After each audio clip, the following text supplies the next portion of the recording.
শান্ত দুপুর। গ্রামের উঠোনে গাছপালায় জল দিচ্ছিল এক তরুণী। হঠাৎ ঘাসের ভেতর নড়ে উঠল কিছু একটা। এক বিশাল সাপ। মুহূর্তের মধ্যে দংশন। চিৎকার করে মাটিতে লুটিয়ে পড়ল সে। তার হাত ধীরে ধীরে নীল হয়ে উঠতে লাগল। বিষ ছড়িয়ে পড়ছে শরীরে। সবকিছু দেখছিল তার বিশ্বস্ত পিটবুল কুকুরটি। ঠিক তখনই সেই সাপ ফিরে এসে একটি ছোট্ট শাবককে মুখে করে টেনে নিয়ে গেল গর্তের ভেতর। কুকুরটির চোখে আতঙ্ক, তবুও ভেঙে পড়েনি সে। বাকি শাবকদের নিরাপদে আটকে রেখে ছুটল জঙ্গলের দিকে সাহায্যের খোঁজে। জঙ্গলের গভীরে সে পৌঁছল এক শক্তিশালী ঈগলের কাছে।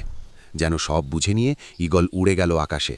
এদিকে সাপ আবার ফিরেছিল আক্রমণের জন্য। কিন্তু ঠিক সেই মুহূর্তে আকাশ চিরে নেমে এলো ঈগল। তার শক্ত নখরে সাপটিকে তুলে নিয়ে মিলিয়ে গেল দূরে। কুকুরটি দ্রুত ফিরে এলো ওষুধ নিয়ে। তরুণীর হাতে লাগাতেই ধীরে ধীরে বিষের রং মিলিয়ে গেল। চোখ খুলল সে, দেখল পাশে বসে আছে তার বিশ্বস্ত সঙ্গী। সেদিন প্রমাণ হলো, সাহস আর ভালোবাসা একসাথে থাকলে মৃত্যুকেও হারানো যায়।